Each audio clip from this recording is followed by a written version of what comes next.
Olá, nerds, geeks e afins! Estamos todos aqui, não muito dominados, para o sétimo episódio da terceira temporada de Star Trek Picard, exibido na Paramount Plus.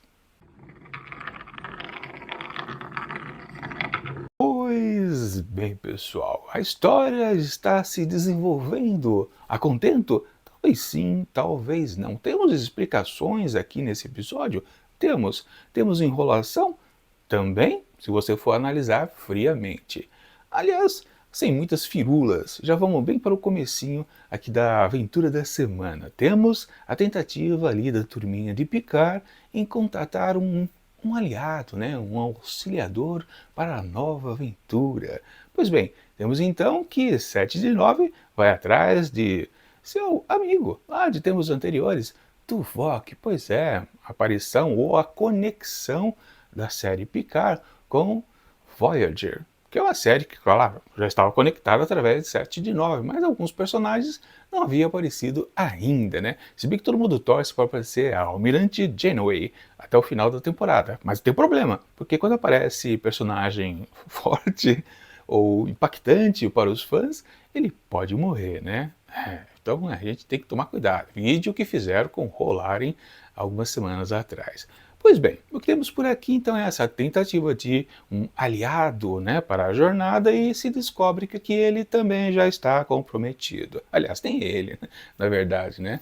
Todos são substituídos. Aliás, é uma questão que aqui o episódio coloca pra gente, né? Quando os metamorfos pegam alguém e se faz dele, aparentemente, né, de maneira externa e agora interna também, né, o que se faz com o original? Bom, é um clássico nas histórias, sempre que alguém é copiado, substituído por um infiltrado inimigo, sempre a gente descobre ao final da história que estava todo mundo preso numa cela ou congelado em algumas cápsulas, né, de hibernação, algo semelhante, né? Nunca se destrói os personagens de fato, né? Acho que pouquíssimas séries ou, sei lá, produtos solos realmente defenestram as pessoas copiadas, né? Os copiados ainda existem, eles estão lá, de alguma forma eles não foram aniquilados. Então, mas claro, a gente pensa, não, o Tuvok, por exemplo, que é um personagem importante, então acredita que talvez não. Ou será que sim?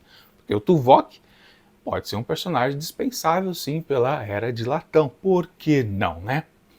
Fazer o quê? De qualquer forma, é uma cena interessante, tem aquela necessidade de se fazer, né, aqueles testes, né, para tentar descobrir se realmente a pessoa é uma copiada ou não. No caso aqui, no primeiro momento, se descobre que não, é o Tuvok mesmo, caramba, bacana. Mas aí a 79 aplica uma segunda pegadinha e aí ele cai e aí se descobre que não dá para confiar em ninguém. Portanto, esse é o teaser então aqui desse episódio que apresenta pra gente que sim, a aventura de Picard aqui nessa terceira temporada e seus amigos é uma aventura completamente solo, sem apoio nenhum. Mas isso reverbera, claro, o que a Beverly disse lá no começo da temporada. Não confie em ninguém, nem mesmo na frota estelar. Se bem que, lá naquela época, ela não sabia necessariamente que a coisa era a respeito de transmorfo e se fazer, né, a necessidade de não confiar em ninguém. Era um exagero, na verdade, lá para trás, porque ela nem sabia direito por que ela estava sendo perseguida, ela e o filho, né? E depois é aquela coisa que combina com a fase atual do desenvolvimento da trama, mas se você for pensar, lá no começo era um baita de um exagero, né? Mas como eu disse também na primeira análise daqui, é que é um grande chamariz para o público, né? Essa expressão, não confie em ninguém, mas salve o mundo, ou salve o mundo e não confie em ninguém, sempre é funcional, sempre a audiência adora e fica grudada na cadeira mesmo para acompanhar o desdobramento, porque aquela coisa, não se pode confiar em ninguém, qualquer um pode trair. No caso aqui, a traição é realmente aquela substituição lá que transmorfos, eu sempre estou confundindo, é metamorfo, né?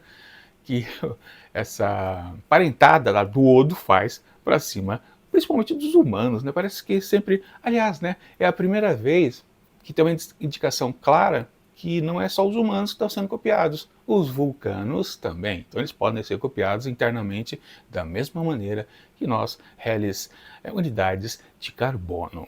Agora, claro, A abertura do episódio foi isso, não podemos realmente confiar em ninguém, mas o que temos de mais interessante por aqui?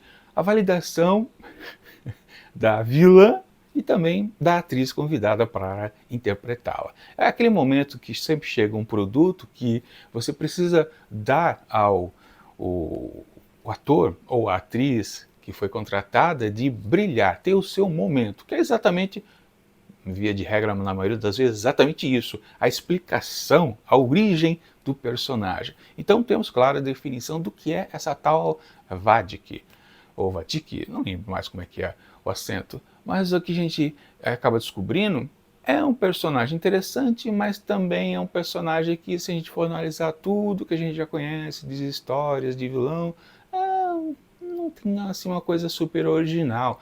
E a gente sempre precisa lembrar que a atriz é Amanda Plummer, não sei, se eu não me engano, né? Foi a filha do Christopher Plummer, né, aquele grande ator. Ela tem uma interpretação exagerada, mas, por outro lado, aqui na explicação do personagem, a gente acaba entendendo por que é sempre tão afetada justamente a interpretação da atriz desde o seu começo, né? A gente entende porque aqueles maneirismos que ela tinha, aquelas coisas meio irritantes de repetição, de comportamento, a explicação, sim, é boa. Ela é doida da cabeça, ela foi endoidada, melhor assim dizendo, né? Ela também é uma metamorfo, mas ela foi torturada por aquela cientista que ela se copiou, né? Ela fez a semelhança, né? Que podia ser Vadik também, obviamente, com certeza. E o tanto justamente que ela foi ali nas experiências de tentar se fazer evoluir os metamorfos, justamente ela passou por abusos incríveis de carne, né? É aquela coisa, que a tortura é sempre em cima da carne, de provocar a dor intensa, intensiva e o tempo todo. É interessante, claro, aquelas coisas do cientista maluco, não, é pelo bem da arte, da ciência, né? Estamos produzindo aqui, com certeza, uma arma, né? Também fica muito bem exposto aqui, que é aquela coisa, a parte obscura da frota estelar, né? Talvez uma seção 31 por ali, né? Fazendo esses experimentos, né? Por aí a gente consegue deduzir que, claro, né, não vem coisa boa mais para frente, talvez, né? Outras conexões, quem sabe, mas enfim, o que vale. O que importa é que esse episódio foi dado à atriz para a sua ascensão, o ponto máximo.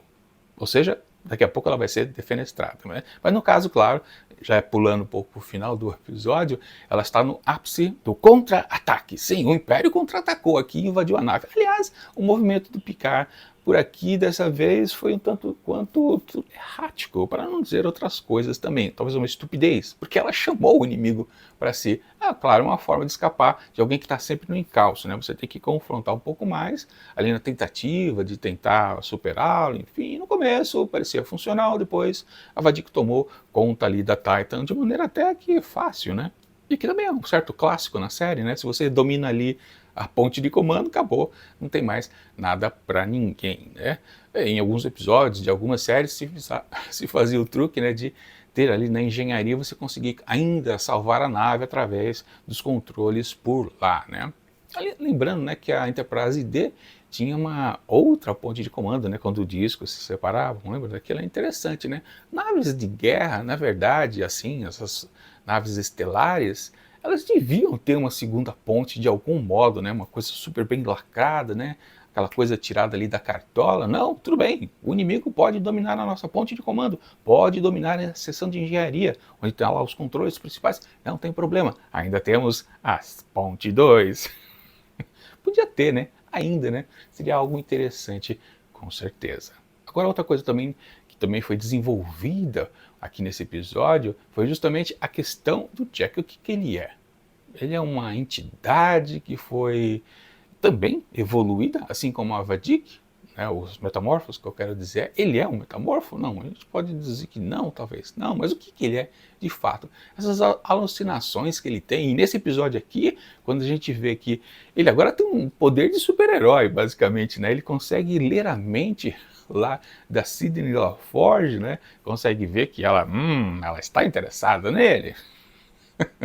Que é até uma cena curiosa, né? Ele consegue perceber que justamente no momento ela pensa, esse cara podia ser um pouco mais eficiente, né? No charme, na sedução, ele podia tocar na minha mão. Aí ele vai e toca o besta, né?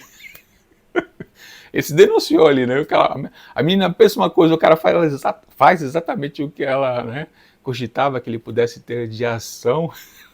Pô, bancada. Mas de qualquer forma, né, depois, mais pra frente, né, quando eles tomam um revés, né, dos invasores lá, aqueles seres que acompanham Vadik, que aliás, né, muita gente fica em dúvida, eles são também metamorfos ou não? A turminha ali do barulho da Vadik, não dá para saber direito, né, fica uma coisa meio confusa, mas acho que são, né. Aliás, a Vadik de novo, voltando um pouquinho para ela se conectou mais uma vez com aquele ser misterioso, que ela faz contato cortando a mão naquele negócio lá, né, que transmuta não sei o que, aquele ser misterioso, que sim deve ser o grande vilão, ou o representante do grande vilão, né? E toda vez que agora eu estou ouvindo a voz aquela coisa gosmenta, que se transforma, claro, claramente numa face, né? Ele me lembra muito, claro, os Borgs, né? Eu fico com a sensação que daqui a pouco ele vai dizer, né? Resistir é inútil, né? Renda-se, né? Eu acho que é por aí. Eu acho que realmente a série, no fundo, ela vai se conectar com a segunda temporada.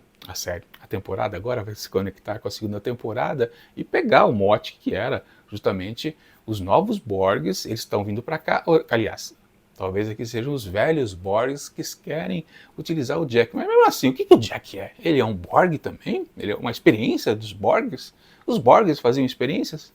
Não, né? Quando eles assimilavam novas espécies, eles não faziam tentativa de aprimoramento, por exemplo, né? Não, eles só engrandeciam em termos de conhecimento, de coleta, né?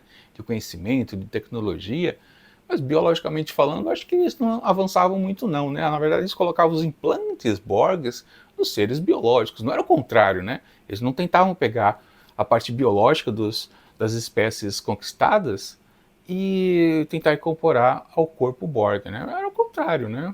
Quem sabe seja a novidade então aqui desta temporada. Seria interessante, né? Um caminho por aí. E de resto, o que a gente tem por aqui nesta semana? Basicamente nada. E aí vem a sensação geral do episódio. É um episódio um pouquinho de preparo ao que vem a seguir, que é exatamente a conclusão, né? Uma coisa que eu não tinha comentado desde o começo da temporada é que aqui fica bastante claro, já existia isso, claro, na temporada passada. Se vocês repararem, os episódios eles são dirigidos por diretores diferentes, mas eles são sempre feitos em pares. Pois é, a cada 2 episódios o mesmo diretor cuida das 2 semanas, digamos assim.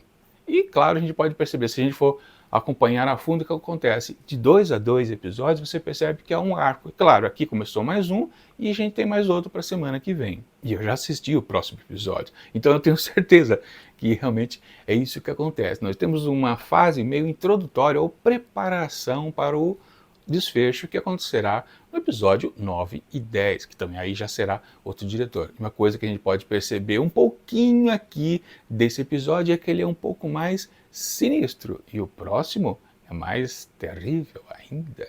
Pois é o momento lá da fase, que toda a série também tem nas suas temporadas, uma fase um pouco mais, né, sombria. É o que a gente está vivendo por enquanto por aqui. Mas, de maneira geral, o episódio, sim, ele cai um pouco. Mesmo com a explicação da Vadik o que ela é, a gente fala, tá meio genérico, não acrescenta grande coisa. A Vadik não se torna, agora sim, um grande personagem porque ela foi torturada quando estava na mão lá então da cientista maluca, né? Ela virou apenas uma maluca igual a pessoa que a torturou. Basicamente, no mesmo nível ético, digamos assim, de contato com outros seres vivos. Não acrescenta muita coisa. Assim, uma coisa que a gente pode apontar de novo é que quando ela conversa com aquela entidade lá, via o link, né? Aquele link que faz com a mãozinha dela, de novo ela se sente muito inferiorizada. Aliás, o cara torturou ela também, né? A gente não pode esquecer desse detalhe. O cara quase derreteu ela assim na frente dela, cobrando eficiência, cobrando resultados. Mas mesmo assim a personagem não cresceu muito não.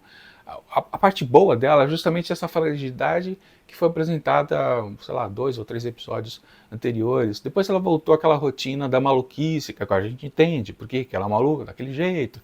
Mas mesmo assim, não acrescenta. Nesse episódio aqui, na apresentação do que ela é, a sua origem, eles podiam ter colocado, os roteiristas, um detalhe a mais nela, né? Um motivo a mais. Sei, porque a fragilidade dela perante ao cara não dá para entender direito.